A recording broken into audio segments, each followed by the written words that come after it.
आणि आता एक ब्रेकिंग न्यूज येते।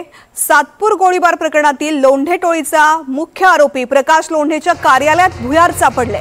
आरपीआय जिल्हा प्रमुख आणि माजी नगरसेवक प्रकाश लोंढे, दीपक लोंढे यांच्यासह 7 जणांना पोलिसांनी अटक केली आहे। त्यावेळी पोलिसांकडून प्रकाश लोंढेच्या घर आणि कार्यालयाची झाडाझडती घेण्यात आली।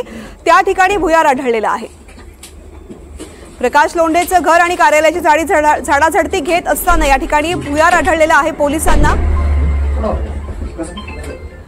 वैभव घुगे या संदर्भातली माहिती देत आहेत। वैभव, अगदी खरं आहे तृप्ती, नाशिकच्या ITI सिग्नल वरती जो आहे हा गोळीबार झाला होता एका हॉटेलमध्ये।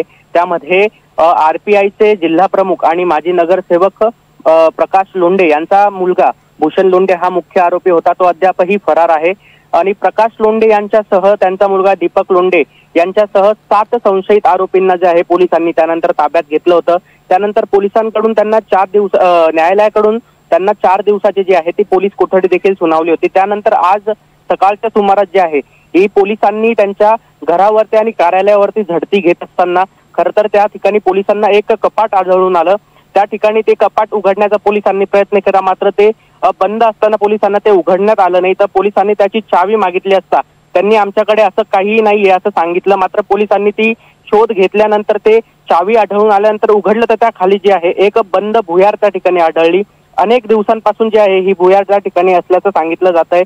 अद्यापही ही भुयार कुठल्या ठिकाणी जाते याचा अजून शोध लागलेला नाही। मात्र उपस्थित असलेल्या कर्मचाऱ्यांकडून जे आहे घराखालीच ही भुयार असल्याची प्राथमिक माहिती देण्यात आली आहे। खरं तर सातपूर पोलीस ठाण्यात कर्मचाऱ्यांकडून जो आहे तो याचा शोध अद्यापही सुरू आहे। तृप्ती, वैभव, धन्यवाद संपूर्ण माहिती करता। अपडेट्स घेत राहू।